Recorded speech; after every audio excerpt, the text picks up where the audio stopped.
Muy buenas tardes para todos. Nuevamente, por favor, pido que me confirmen que están viendo la presentación y que me están escuchando bien.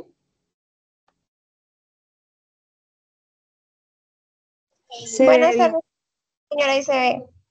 Sí, señora. Perfecto, muchas gracias. Si en algún momento dejo de compartir o me quedo sin audio o algo, porfa me dicen porque ya estoy compartiendo pantalla y no los voy a ver. ¿Listo? Bueno, chicos, mucho gusto. Mi nombre es Marvi Triana y soy la directora del curso y soy quien los va a acompañar en esta primera web que denominamos Desarrollo del Pensamiento y el Lenguaje desde los factores biopsicosocioculturales.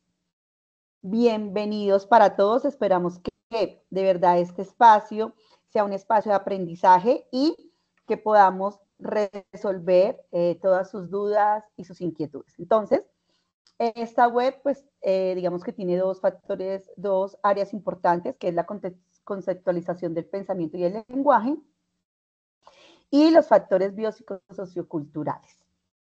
Y también, digamos que al final vamos a dar un espacio para la explicación de la tarea 2 que cierra el próximo 17 de marzo. Bueno, entonces vamos por aquí como con un poquito de los saberes previos, ¿sí? La idea es que no me dejen sola, la idea es que yo ahorita les hago preguntas, que ustedes puedan activar su micrófono. Bueno, entonces, cuando nosotros estamos hablando de los procesos cognitivos superiores, estamos hablando de unos elementos muy importantes, ¿cierto? Que se requieren para apalancar estos procesos cognitivos superiores. ¿Cuáles son estos procesos que apalancan los procesos cognitivos superiores? La percepción, ¿cierto?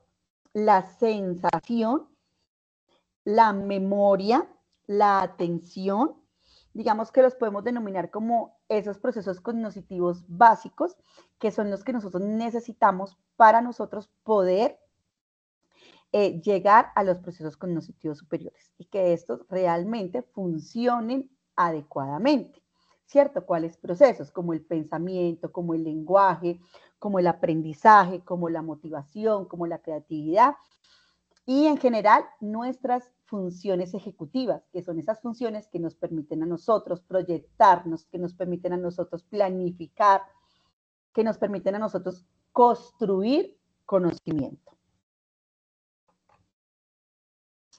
Entonces, cuando nosotros hablamos de estos procesos cognitivos superiores, hablamos de dos procesos, ¿cierto? Iniciales, que son precisamente el pensamiento y el lenguaje.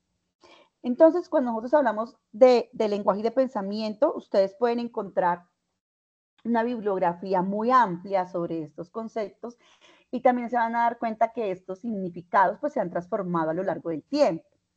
¿Sí? El ser humano evoluciona y así como evoluciona también ha evolucionado, se ha transformado la concepción y el significado que nosotros le hemos dado también a estos procesos. Entonces digamos que nosotros podemos definir el lenguaje como un sistema de signos y reglas para comunicar significados. Esto es una definición de Kuhlman en el 2017. También podemos encontrar, por ejemplo, que el pensamiento se define como un proceso mental que implica la percepción, la atención, la memoria y la resolución de problemas.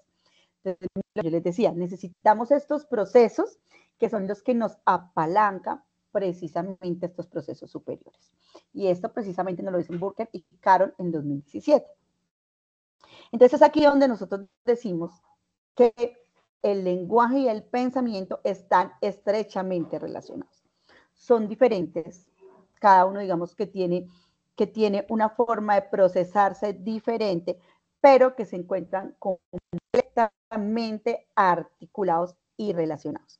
Entonces, nosotros podemos decir que el lenguaje es una herramienta muy poderosa, ¿cierto? Que nos permite a nosotros precisamente modelar nuestro pensamiento.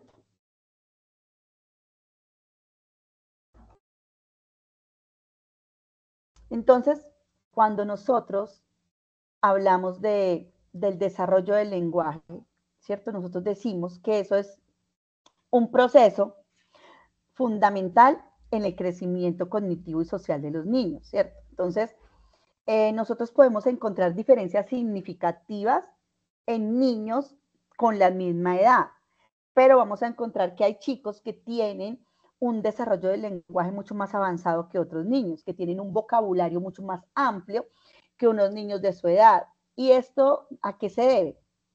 Esto se debe a los factores ambientales, ¿cierto? A los factores culturales, a la forma como este niño, su ambiente, su entorno, le ha permitido precisamente desarrollar adecuadamente su proceso. Entonces, precisamente el desarrollo del lenguaje pasa por diferentes etapas y está influenciado tanto por los factores biológicos como los psicológicos y los ambientales. A mí me gusta hacer como una analogía muy básica para que nosotros podamos entender. Digamos que lo biológico, ¿cierto? Toda la parte biológica, toda la parte hereditaria, es como esa materia prima que a nosotros nos entrega, ¿sí? Y el ambiente, los factores ambientales, todos los factores culturales, son esos factores que moldean precisamente esa materia prima que a nosotros nos entregan. Entonces, en la medida que los niños estén expuestos a vocabularios fluidos, estén expuestos a diferentes estímulos que les permitan desarrollar su lenguaje, pues son niños que van a tener un lenguaje adecuado o esperado, digámoslo así, a su edad y a sus capacidades cognitivas. Entonces, miremos que en la medida que el niño, esto siempre nosotros lo hacemos observacionalmente, inicialmente el lenguaje en el niño puede que no tenga un significado específico, pero en la medida que se va transformando, el niño va creando un significado a esos sonidos que va escuchando, ¿cierto? Y esto va creando un significado precisamente en su pensamiento. ¿Por qué precisamente? Porque los niños repiten los sonidos antes de comprender sus significados. Ellos primero repiten y luego los van asociando y van creando precisamente esos significados. Entonces, existen diferentes teorías en relación al desarrollo del lenguaje. Entonces, nosotros podemos encontrar, por ejemplo, a Chomsky que nos dice que los humanos nacen con una capacidad innata para adquirir el lenguaje. Y efectivamente eso es cierto, ¿sí? Todos los seres humanos, absolutamente todos, digamos que nacemos con las capacidades para adquirir lenguaje. Siempre y cuando todas nuestras estructuras cerebrales, ¿cierto? Y todas las estructuras que se encuentran relacionadas con el lenguaje estén funcionando adecuadamente, ¿sí? ¿Esto qué significa? Que a pesar de que todos los seres humanos tengamos esa capacidad innata para adquirir el lenguaje, cuando hay un fallo en algunas estructuras que se encargan específicamente de la adquisición, mantenimiento del lenguaje no están adecuadas, pues efectivamente el chico va a tener dificultades precisamente para desarrollar el lenguaje. También tenemos la teoría conductista. Aquí uno de sus mayores exponentes es Skinner y él nos dice que el lenguaje es aprendido a través del condicionamiento operante. ¿Cierto? Ustedes han trabajado condicionamiento operante en otros cursos, ¿cierto? Como precisamente el curso de aprendizaje, ¿cierto? Entonces, digamos que nosotros también vamos aprendiendo en la medida, ¿cierto? Que el ambiente nos va reforzando ese aprendizaje del lenguaje. También, digamos que está la teoría del enfoque de procesamiento, que nos dice que el lenguaje se desarrolla a través de la exposición y la práctica, con un énfasis en el procesamiento de la información.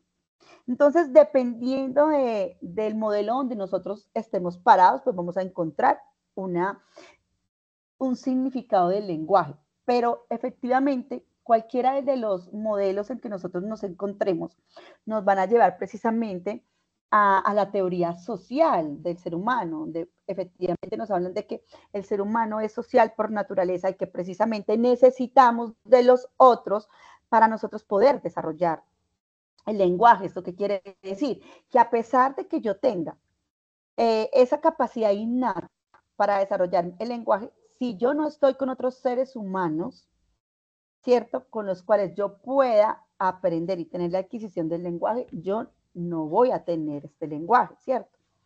Entonces, aquí hay una diferencia importante con lo que es el lenguaje y la lengua. Nosotros en este momento, pues tenemos ¿cuál? Nosotros hablamos español. Y por eso cuando se es niño y cuando se quiere aprender idiomas, es mucho más fácil aprenderlo cuando eres niño que cuando vas avanzando a una edad adulta, ¿cierto? Hay niños que pueden aprender más de 2 idiomas, digamos, como en ese proceso de adquisición del lenguaje. Entonces, aquí podemos también nuevamente notar la importancia que tienen esos factores socioculturales para la adquisición del lenguaje. Por eso tenemos una imagen que nos muestra que efectivamente necesitamos esa relación con el otro para poder adquirir este proceso adecuadamente. También pues hay otras teorías como la teoría del lenguaje emergente, que nos dice que el lenguaje surge a partir de la interacción entre las capacidades generales del cerebro y el entorno, que esta nos habla precisamente de que se requiere, que es lo que yo les decía ahora, o sea, nosotros tenemos una materia prima, que son todas esas estructuras, todo lo que hemos heredado, pero se necesita precisamente de ese ambiente para que permita que nosotros nos podamos desarrollar adecuadamente. Entonces, volviendo a esa diferencia que yo les decía inicialmente, que nosotros podemos encontrar diferencias significativas. Ustedes, por ejemplo, llegan y uno dice, y este niño habla mucho y a veces nosotros como en nuestro lenguaje habla como un adulto, ¿sí? Puede ser que está rodeado, ¿cierto?, de adultos, entonces aprende un vocabulario mucho más de adultos, a que si nosotros tenemos un niño donde solamente o su mayor entorno, su mayor interacción es con niños de su edad, vamos a encontrar que es un vocabulario también completamente diferente. También va a depender mucho de la lectura, de si le leemos cuentos, de si hablamos mucho con ellos o si los dejamos solamente con televisores, con tablets, que yo me imagino que ya también ustedes han visto diferentes investigaciones y han leído sobre las dificultades que pueden tener los diferentes medios electrónicos para los niños antes de los 5 años, ¿cierto? Entonces, todo esto pues va a tener una influencia muy significativa dentro del proceso y el desarrollo de estos procesos. Tenemos la teoría cognitiva de Jean Piaget, que me imagino que es uno de los referentes con los que ustedes más han estudiado, los que ustedes más, digamos, que tienen presentes dentro del desarrollo cognitivo. Entonces, ¿qué nos dice precisamente Piaget? Nos dice que el desarrollo del lenguaje está vinculado al desarrollo cognitivo general del niño. Entonces, recordemos que Piaget también nos habla de unas etapas, ¿cierto? Y que en la medida que el niño va madurando, tiene la oportunidad de ir avanzando en su lenguaje y también en su pensamiento. Entonces, se requiere que esas estructuras vayan madurando precisamente para que el niño vaya adquiriendo el lenguaje. Por eso también nosotros hablamos de unas etapas del lenguaje, lo que se espera, ¿cierto? Entonces, digamos que cuando se es bebé, ¿qué se espera? Que el niño balbucee, ¿sí? Yo no espero que un niño de 5 años balbucee, pero tampoco espero que un niño de meses tenga ya logre generar una frase o unas palabras, porque precisamente se requiere que haya una maduración neurocognitiva para que el niño pueda desarrollar el lenguaje. La teoría interaccionista, aquí encontramos a Vygotsky, ¿cierto? Que nos habla de que el lenguaje está influenciado por los factores biológicos, pero también por la interacción social. Digamos que personalmente, esto es muy personal, para mí la teoría interaccionista y la teoría ecosistémica, digamos que para mí es la que más reúne todo ese proceso, porque es que el ser humano es un ser biopsicosocial, o sea, nosotros estamos influenciados por todos estos elementos para el desarrollo de nuestras funciones cognitivas. Bueno, chicos, no sé si tenemos alguna pregunta, alguna inquietud hasta este momento. ¿Nada? Al menos salúdenme para yo saber que están ahí. No, señora. Ok, perfecto. Bueno, cuando tengan alguna pregunta, alguna inquietud, solamente es que, porfa, ahí me hablen. Entonces, miremos esas etapas precisamente del desarrollo del lenguaje. Entonces, nosotros tenemos una etapa que es la etapa prelingüística. ¿Qué significa prelingüística? Pues antes de realmente poder adquirir el lenguaje. Entonces, los bebés comienzan a manifestarse en cómo se comunican los niños, por medio del llanto.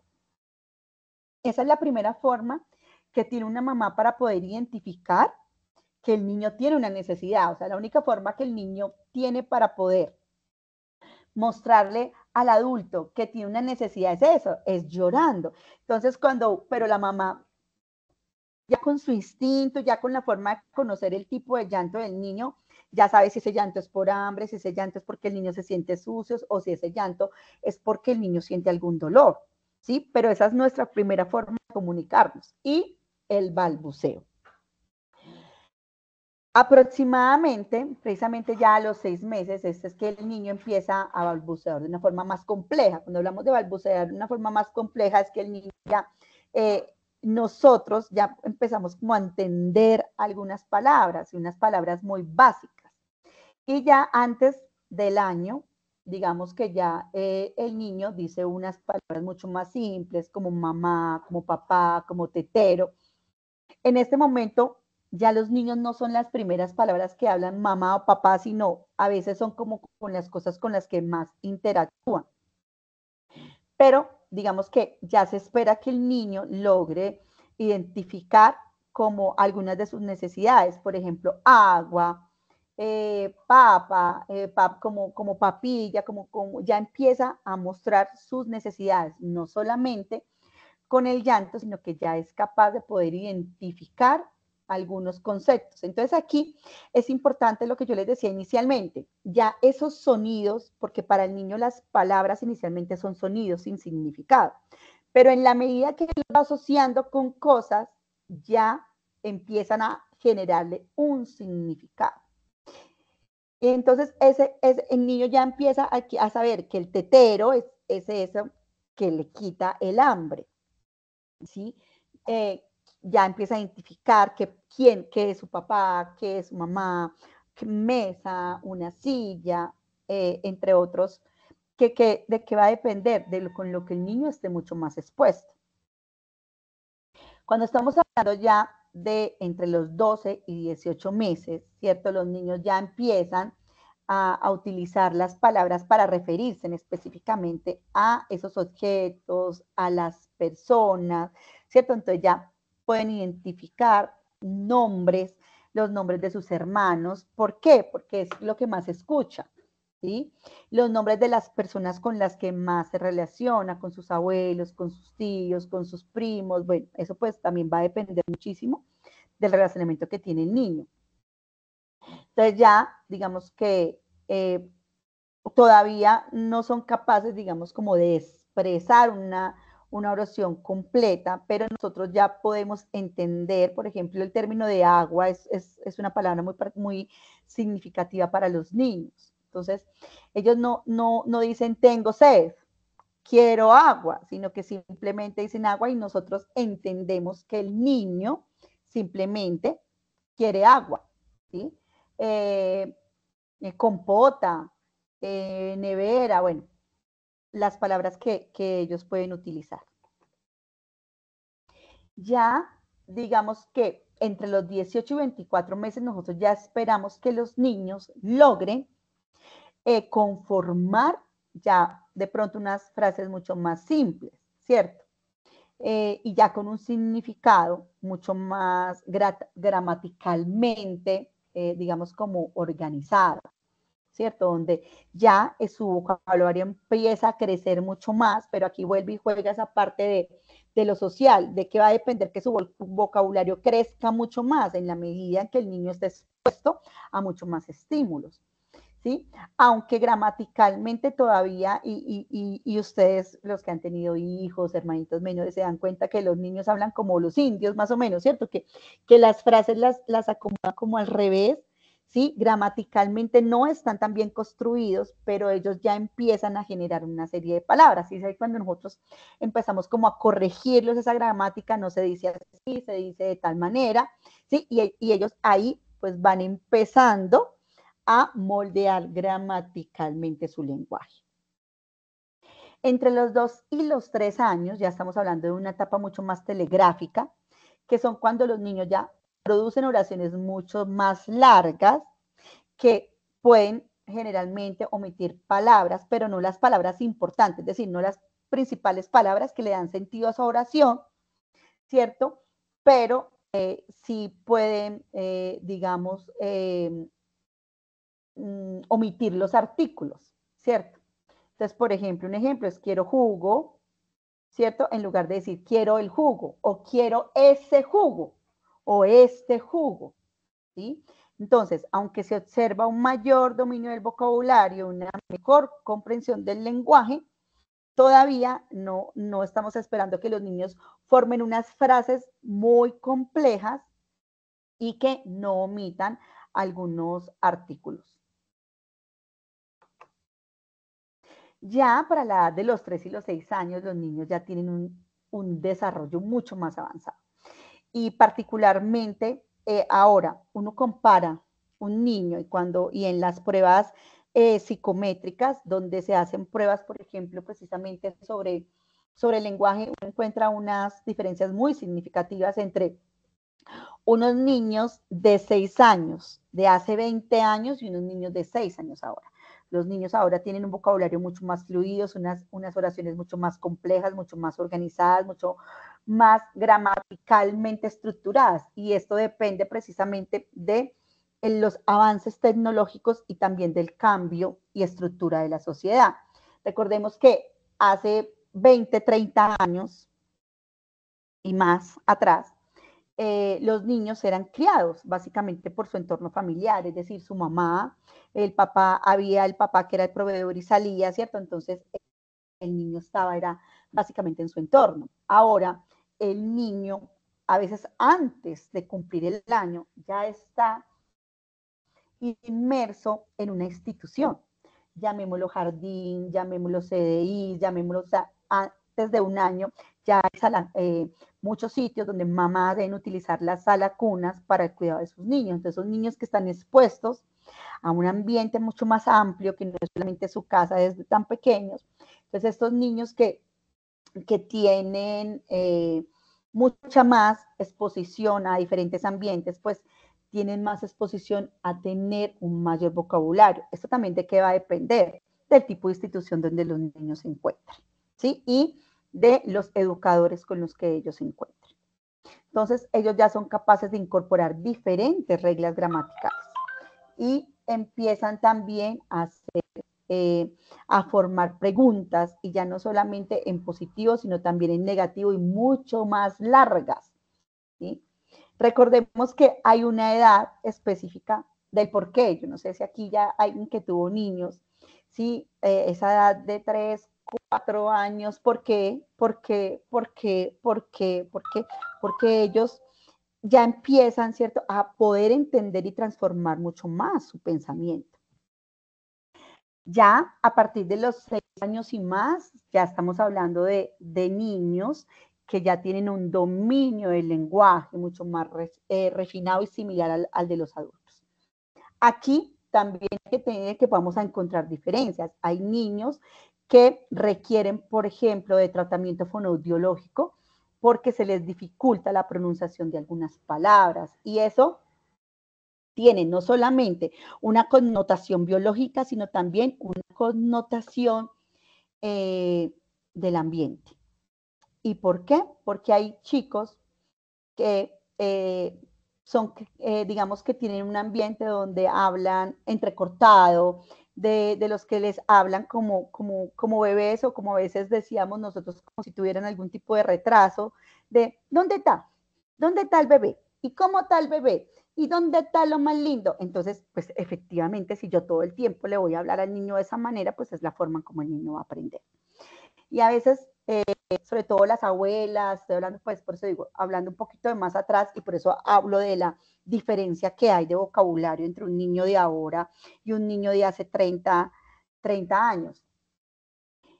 Las abuelas se ponían muy bravas, las madres y demás, cuando alguien les decía que es importante que a los niños les hablen claro, que a los niños, que cuando le hablen a los niños no les hablen omitiendo palabras, ni digamos como mimadito, porque es la forma en cómo el niño va a aprender a hablar. ¿Por qué? Porque ¿qué hacemos nosotros? Imitamos el lenguaje, lo replicamos.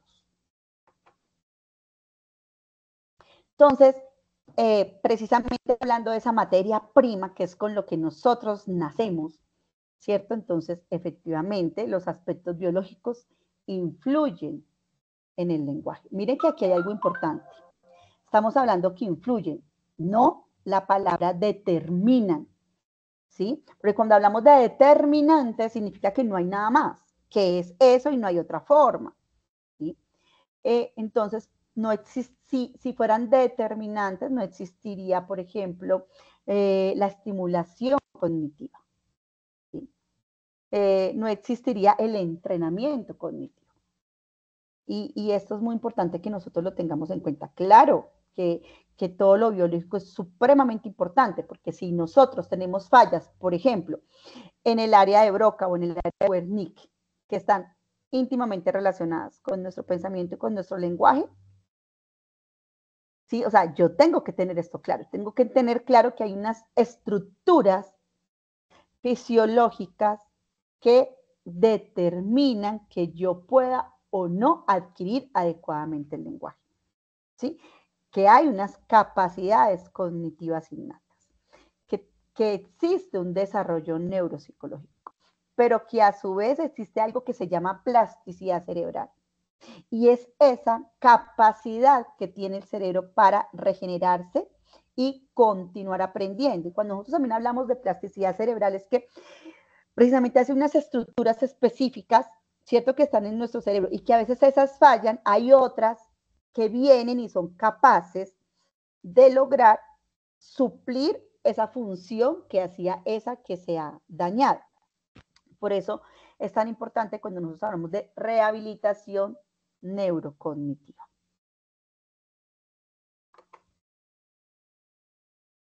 Asimismo, cuando hay unas estructuras y unos factores biológicos importantes, también hay unos factores psicológicos. Y dentro de esos factores psicológicos está la motivación y la emoción. Están los procesos cognitivos. Está la forma en cómo nosotros aprendemos. No sé si alguno de ustedes, y es una pregunta, han escuchado sobre el mutismo selectivo. ¿Alguno ha escuchado sobre el mutismo selectivo? Que puede ser catalogado como una patología. Hola. No, señora tutora. Ok. El mutismo selectivo significa que son personas que dejan de hablar, ¿cierto? Pero ese dejar de hablar, por eso se llama selectivo, es por momentos.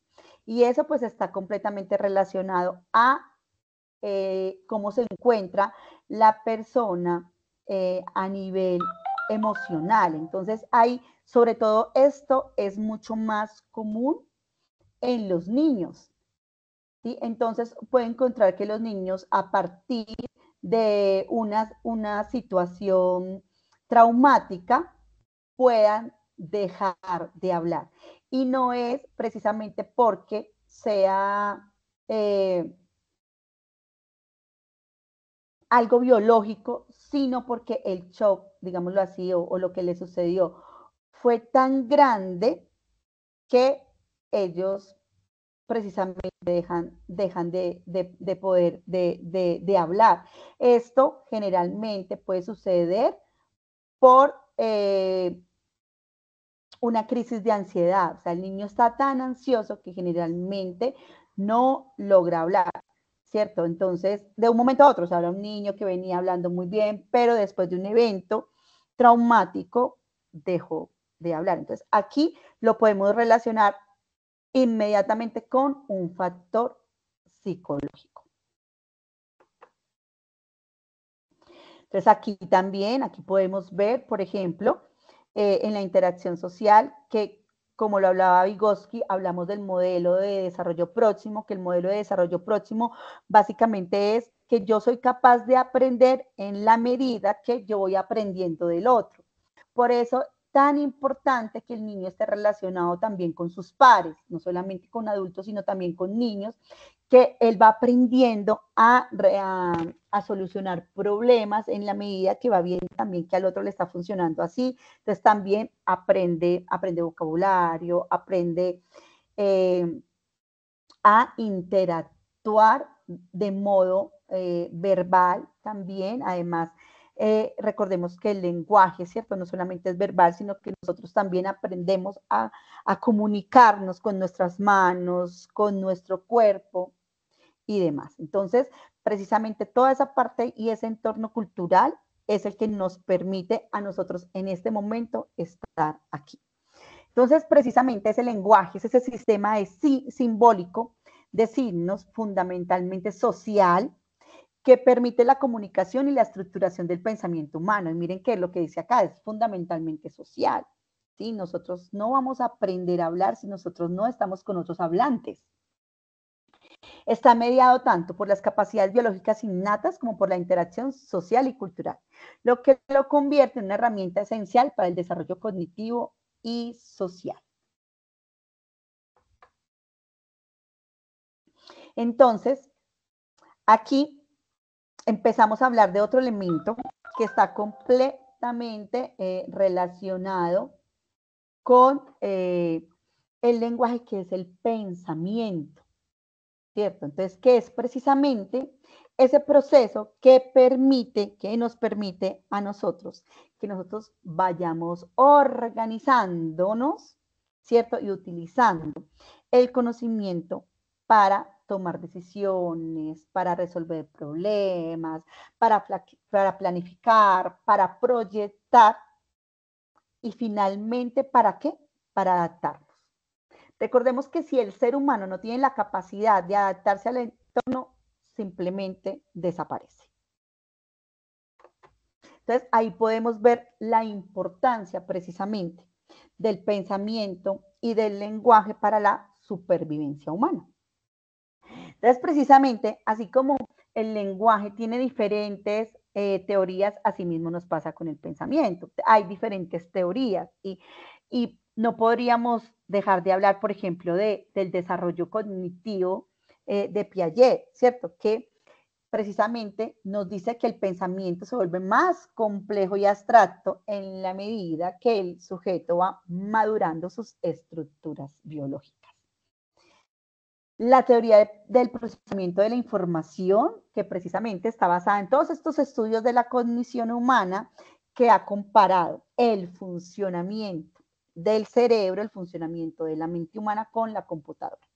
¿Cierto? Entonces, donde la mente humana es capaz de recibir la información, que la recibe ¿por dónde? Por medio de la sensación, que organiza y procesa esa información por medio de ¿qué? De la percepción. ¿Sí? Y que es capaz de almacenar esa información por medio de ¿qué? De la memoria.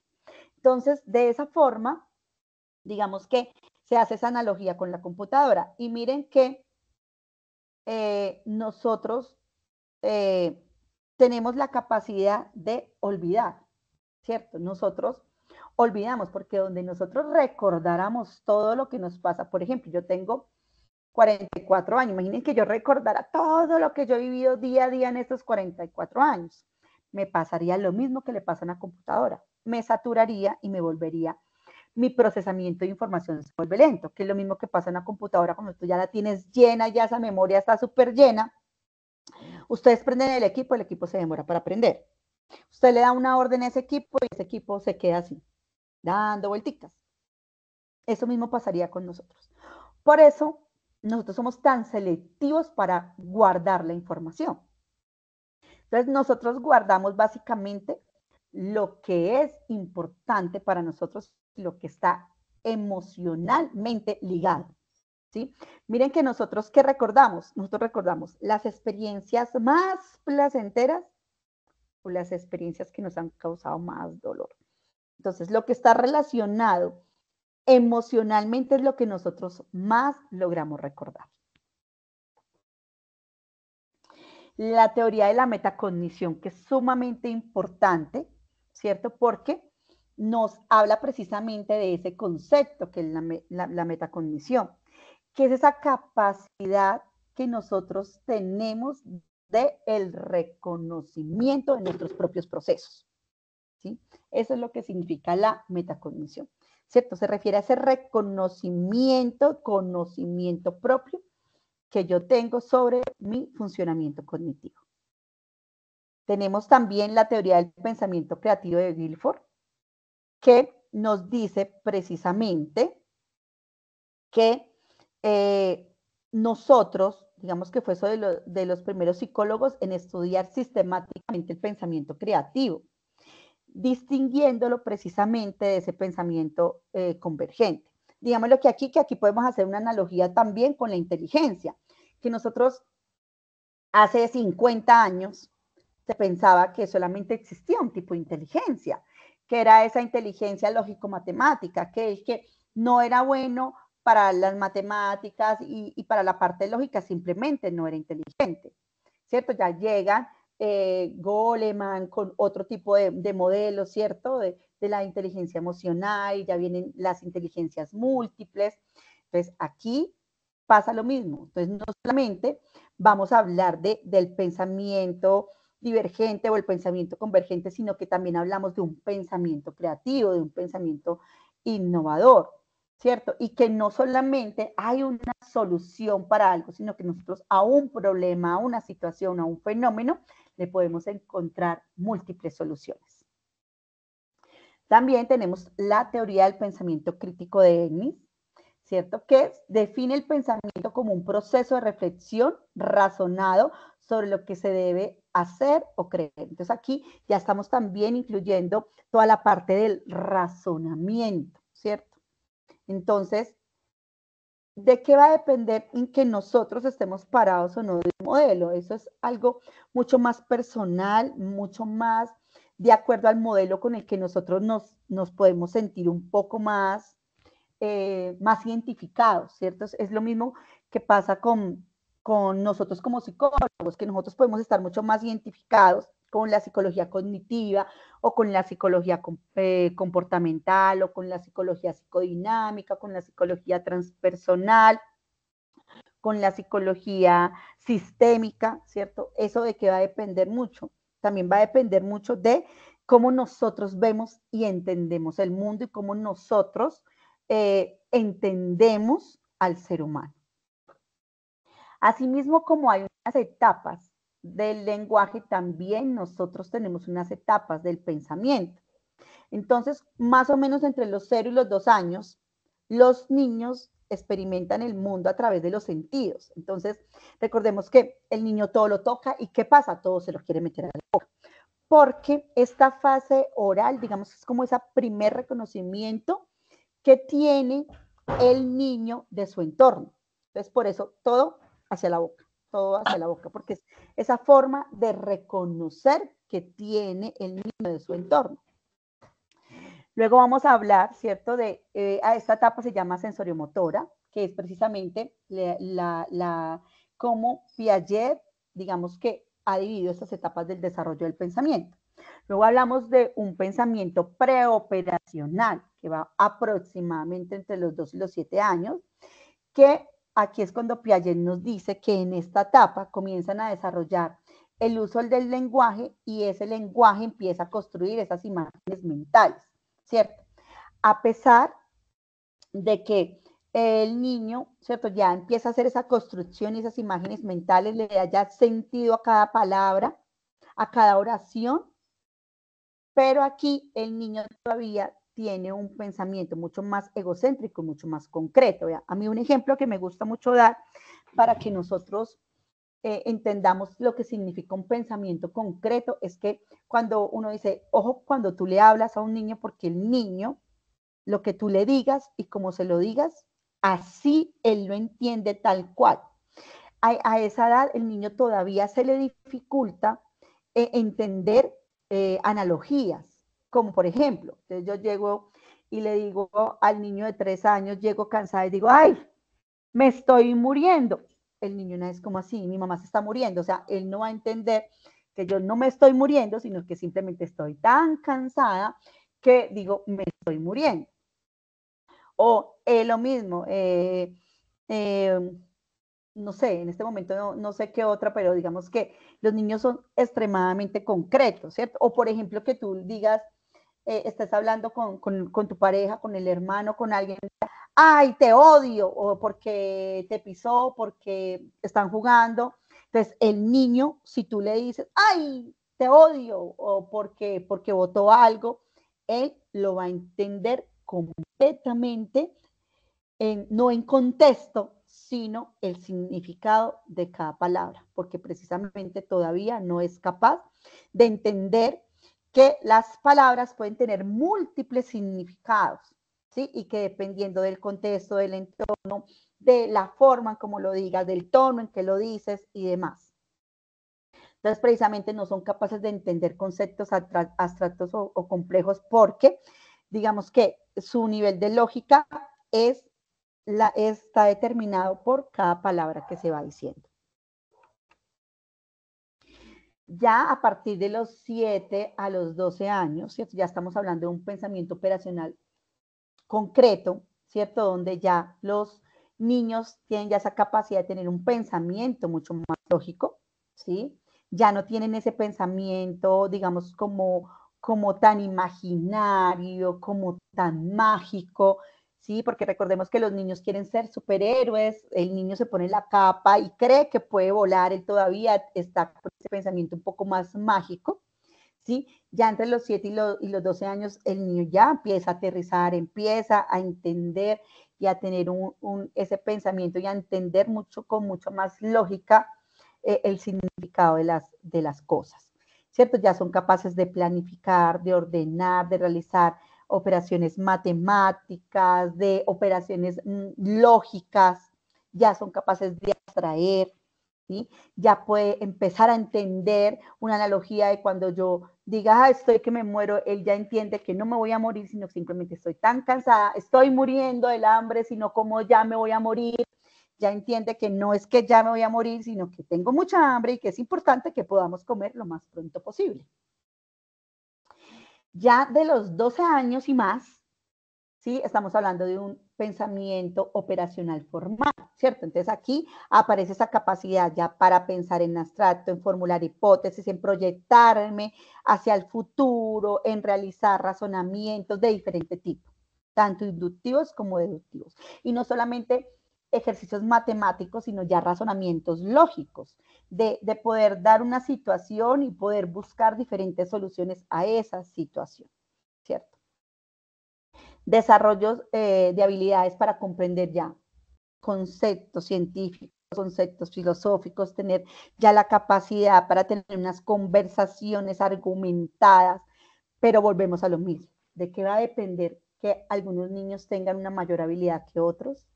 De su entorno, del ambiente, de cuánto más o menos los hayamos estimulado.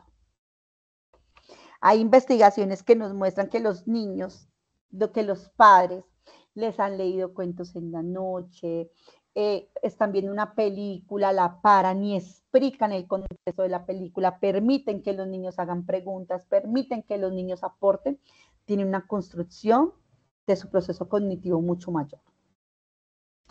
Tenemos diferentes tipos de pensamiento, ¿sí? Entonces tenemos el pensamiento sistémico, que es ese que permite entender y analizar diferentes relaciones dinámicas dentro de un sistema más complejo. Es el que nos permite ver diferentes partes de un mismo fenómeno y ver cómo se articulan entre ellos.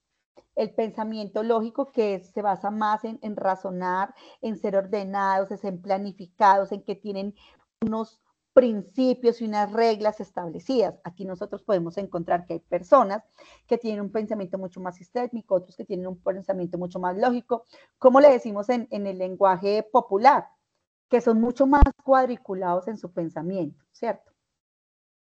Hay otros que nosotros podemos encontrar que tienen un pensamiento mucho más creativo, que son esas personas que son capaces de improvisar rápidamente, de generar ideas, de resolver situaciones de manera diferente a lo que ya se ha hecho anteriormente.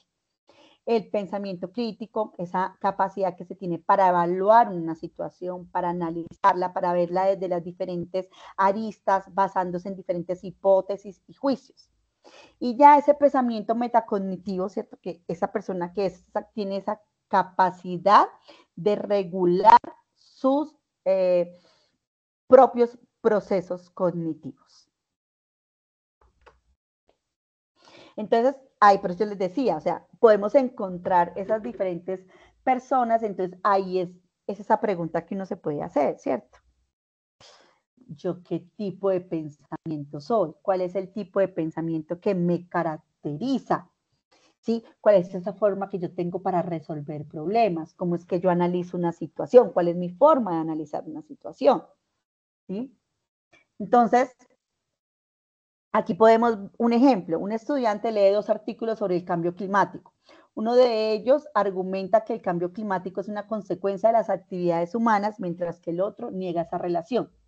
El estudiante analiza ambas fuentes, verifica la calidad de la evidencia presentada, busca diferentes estudios científicos adicionales para que le permitan argumentar y contraargumentar esos 2 artículos que está leyendo y finalmente concluye cuál de los 2 argumentos es más sólido y está más basado en hechos, ¿cierto? Entonces, si yo digo esto, que el estudiante está analizando esas fuentes, verifica la calidad de la evidencia presentada, busca estudios científicos y finalmente concluye basado en los hechos, ¿qué tipo de pensamiento ustedes creen que es? Voy a devolverme a los tipos de pensamiento. ¿Qué pensamiento ustedes creen que es?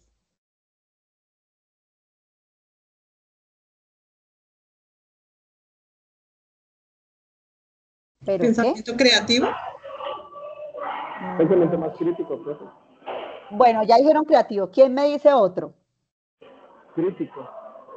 Pensamiento crítico. ¿Alguien más? No, se me ponen ustedes tan tímidos para hablar. Bueno, si nosotros miramos acá, que la persona buscó evidencia, buscó más información, ¿cierto?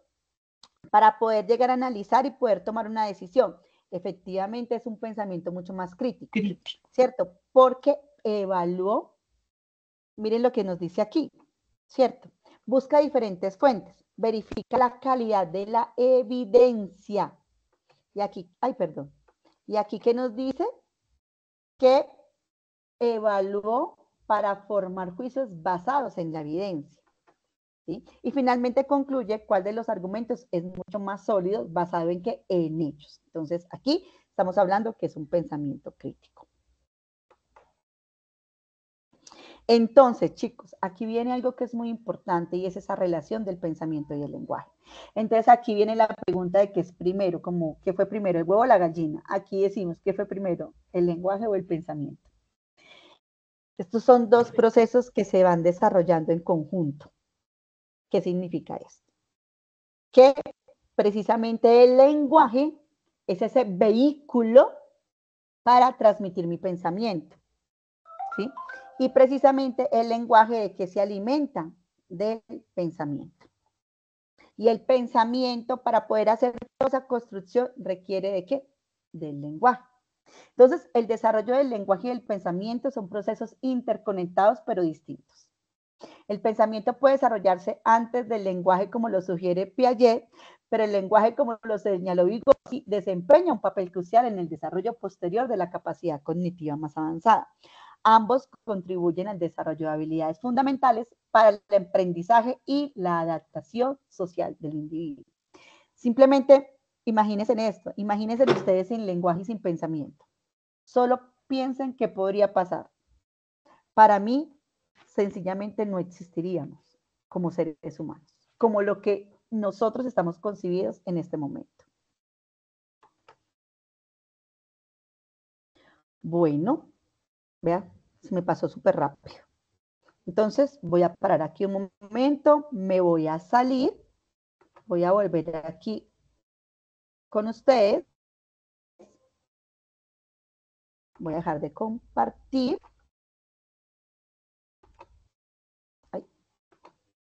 Y me gustaría escucharles un poquito en relación a lo que acabé de hablarles. Me gustaría que hicieran preguntas, me gustaría que dieran como su concepción precisamente de esa influencia que tienen todos estos factores en el desarrollo del pensamiento y el lenguaje. Pueden abrir su micrófono. Vean, está Carol, está Eliana, está María. Jimmy, te escucho. Señora tutora, buenas tardes a los compañeros. Es importante tener en cuenta que el pensamiento, desde el punto de vista de la persona, qué nivel académico tiene, qué experiencias ha presentado, puede tener un lenguaje. Habemos personas que estamos en un proceso de aprendizaje y eso ayuda a tener una forma de pensar diferente a diferencia de otras personas. Amplía nuestro lenguaje y nuestro léxico de comunicarnos con otras personas, haciendo un lenguaje más fluido o más convincente, dependiendo ese tipo de inteligencia que manejemos. Es mi punto de vista, no sé qué opine, señora tutora. No, es que está bien, es lo que yo les decía ahora, es que precisamente va a depender muchísimo de precisamente de cómo nosotros interactuamos, con quién interactuamos y demás, ¿cierto? Muchísimas gracias, Jimmy. También, por ejemplo, tú decías, de la parte laboral, de la parte educativa, no es lo mismo una persona que ha estado, por ejemplo, en el sistema educativo a una persona que no haya estado en el sistema educativo. ¿Quién más por aquí me está levantando la manito? ¿Nadie más? No. ¿Quién más? ¿Quién más tiene como, o un ejemplo, o algo que tenga para comentarnos, o si está de acuerdo, si no está de acuerdo, con qué modelo está más de acuerdo? Mireya. Profe, buenas noches, Buenas compañeros. noches. Bueno, profe, respecto a lo del lenguaje, digamos que a mí también me queda como ese pensamiento con lo de las lenguas indígenas, ¿sí? Sí, Porque, digamos, voy a colocar el ejemplo de los Huitoto. Ellos tienen sí. como unos códigos y que uno, digamos, como que pues no son como tan perceptibles para uno, ¿cierto? Y más sin embargo, ellos entienden, por ejemplo, bueno, tráigame en una olla, encienda el fuego, encienda, y ahí como que uno se siente también como un bebé, porque uno no entendió, pero ve que están alcanzando la olla, que están encendiendo el fuego. Sí. Entonces, como esa creación de códigos de lenguaje para que eso también se vuelva una lengua. Mireya, es que Y eso es precisamente lo que nosotros hacemos. Chao. Nos Nuestro vemos. lenguaje es una combinación de signos y símbolos. Hasta en Mira, el por sitio. ejemplo, mira, por ejemplo, lo que sucede con las personas que son de otro idioma. Por ejemplo, los gringos, el idioma inglés, que cuando tratan de hablar español y se confunden muchísimo porque para Oigan, nosotros una palabra tiene miles de significados, dependiendo de qué, del contexto. ¿Sí? Entonces, a veces para ellos se les dificulta mucho más eso, ¿sí? Para nosotros, por ejemplo, dígame, ayúdeme con una palabra que tenga así como diferentes significados de acuerdo al contexto.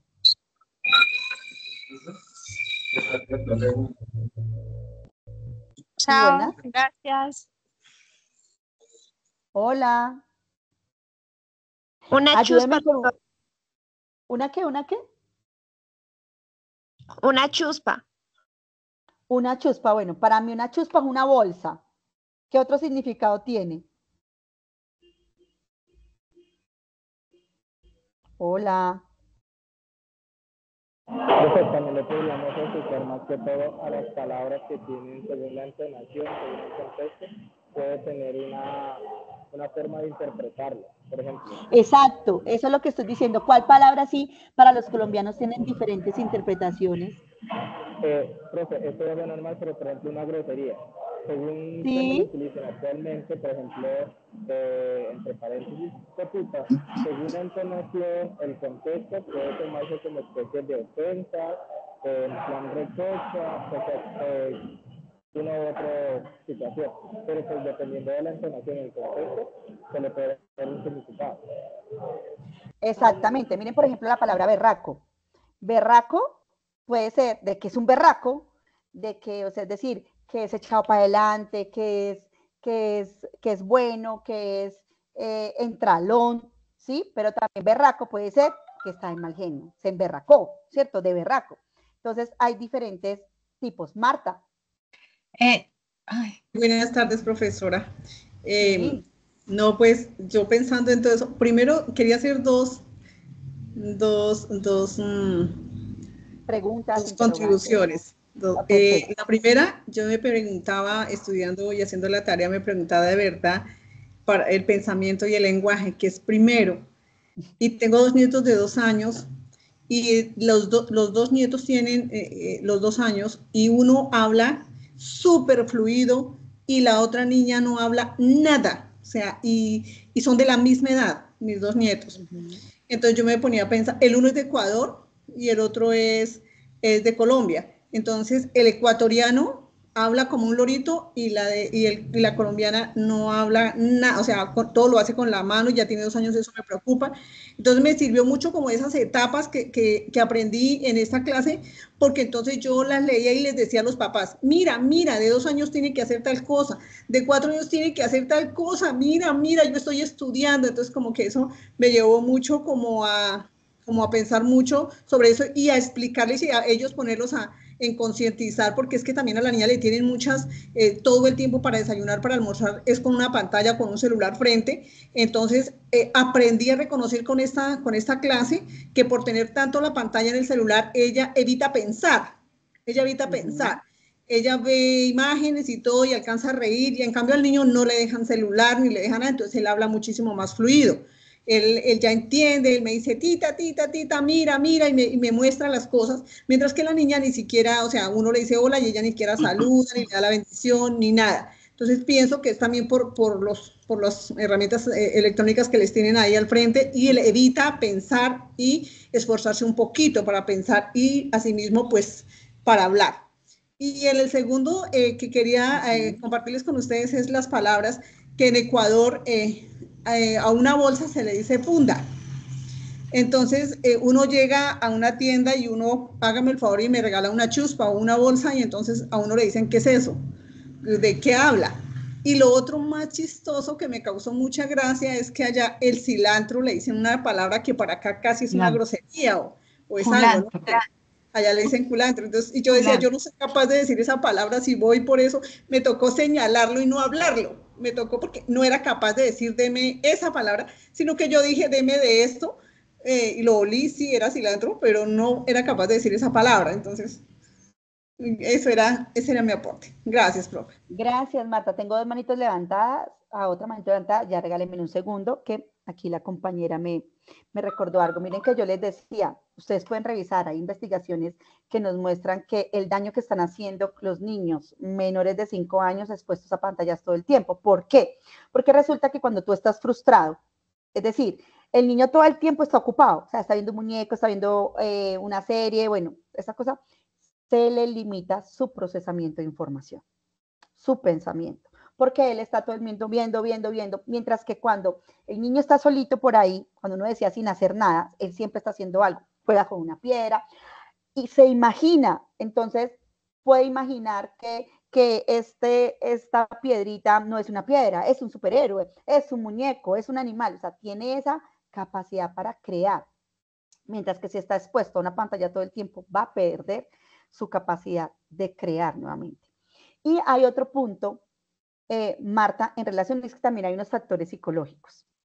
Hay niños que son muy habladores y porque también hace parte también como de su personalidad. Recordemos que hay unos niños más introvertidos, unos niños más extrovertidos, y hay niños que pueden ser mucho más habladores, mucho más, que interactúan mucho más en un entorno un poco más cercano.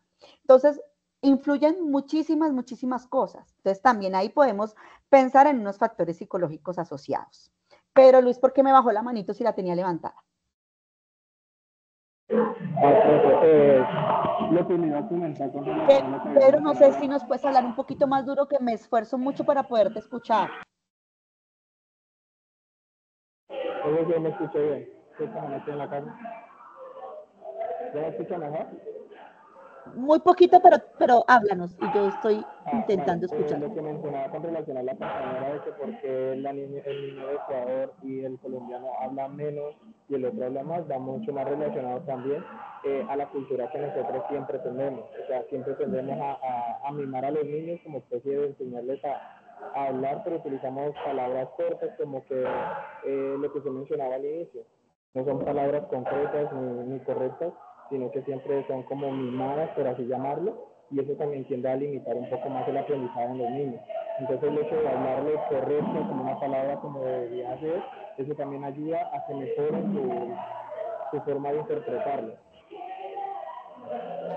Perfecto, muchas gracias. Sí, ahí pueden influir muchas cosas, ¿cierto? No solamente las pantallas, sino la interacción que tenga el niño con otras personas, también con sus pares. Gloria.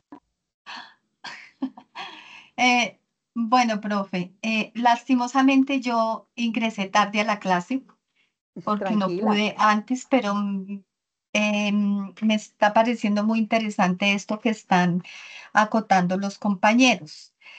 En cuanto a lo que su merced está explicando y lo que he podido entender ahí con los compañeros, es que, digamos, también depende la capacidad intelectual que tenga el niño de acuerdo al hemisferio que el niño esté manejando, ¿sí? O sea, neurológicamente, eso también lo podemos identificar. Recordemos que se dice que tenemos 5 hemisferios, pero tenemos más de 5 hemisferios, ¿sí? Pero... Depende del modelo teórico en el que estés parada.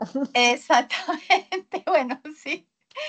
Em, pero se dice que de acuerdo al hemisferio que el niño esté manejando, pues va también a determinar la capacidad del lenguaje, la capacidad del intelecto y todo ese tipo de cosas. Es decir, todos no estamos manejando el mismo hemisferio. Esa era como la acotación que quería realizar. Gracias, profe. Sí, efectivamente, ahí también está relacionado con el tipo de pensamiento. ¿Sí? Hay varias teorías que nos hablan que dependiendo de nuestro tipo de pensamiento, pues nosotros utilizamos más un hemisferio que otro.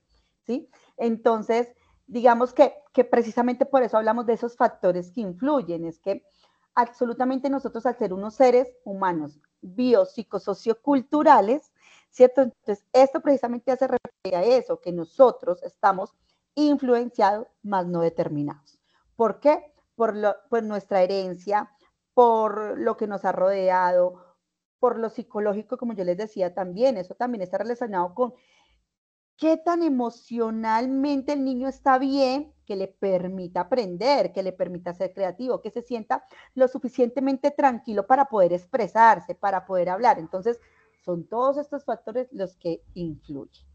Bueno, voy nuevamente a compartir pantalla, porque yo sé que a ustedes esto les interesa mucho, y es en relación a la tarea 2. ¿Sí? Entonces, es aquí precisamente la oportunidad. Dale un segundito que no sé por qué no me quiere cargar.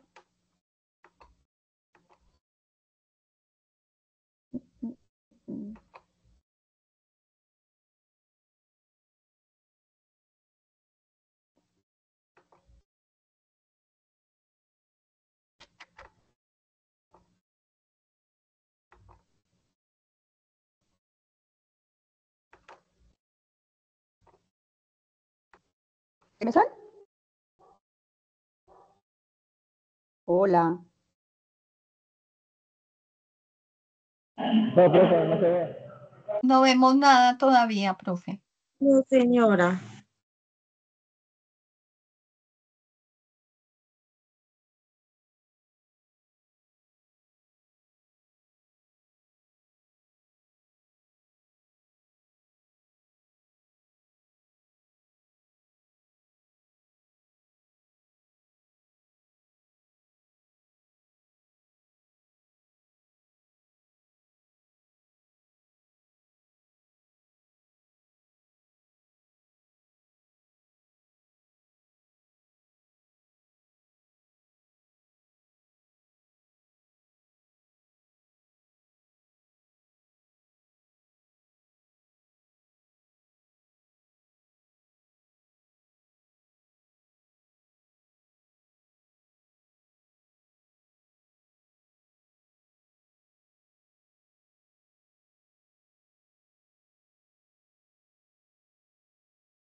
¿Qué pasaría? Que se fue todo. ¿Aló? Sí, no se ve nada. Ah, que esperemos.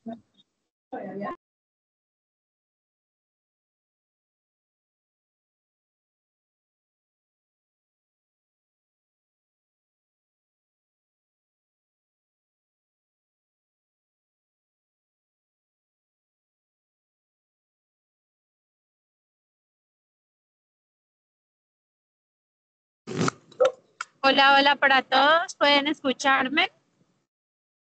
Sí, sí, Sí, sí escuchamos. señora. Ah, bueno, listo. Esto, la profe tiene un problema de conectividad, entonces voy a ubicarme en el equipo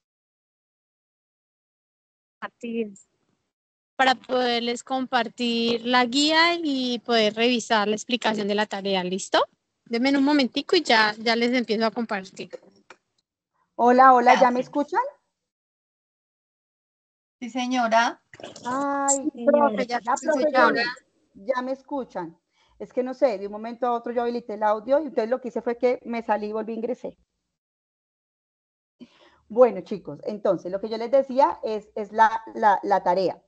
Entonces, quiero que ustedes precisamente puedan tener la oportunidad de hacer las preguntas que ustedes crean. Entonces, ¿qué es lo que tenemos que hacer en la tarea? Es algo muy sencillo. Primero, ¿cuánto nos falta para la tarea? 11 días. ¿Por qué? Porque la tarea cierra el próximo 17 de marzo. Entonces, esta es una tarea individual. Pero es importante que ustedes vayan escribiendo en el foro, digamos, como los avances de las tareas que van desarrollando. Entonces, lo primero que tienen que hacer es responder las preguntas y verifiquen las respuestas de sus compañeros, argumentenlas, contraargumentenlas. No es que solamente digan, ay, sí, yo estoy de acuerdo con lo que dice mi compañero, sino que es importante también poder debatir. Miren lo que hablábamos de los tipos de pensamiento, pongamos como eso, miremoslo basado en hechos, basado en evidencias, desde el pensamiento creativo, ¿sí? Tratemos de hacer eso. Luego que yo hago ese debate ahí en el foro, ¿cierto? Hay otras actividades que yo debo realizar, ¿sí? ¿Cuál es esa otra actividad? Hacer una pequeña presentación en inglés. ¿Y qué es lo que yo tengo que decir? Cómo me llamo, dónde vivo, si quieren nos dicen la edad, si trabajan, en qué trabajan, están casados, son solteros, tienen hijos. Es una presentación personal, corta, ¿cierto? Me preguntan, ¿de cuánta duración del video? ¿No?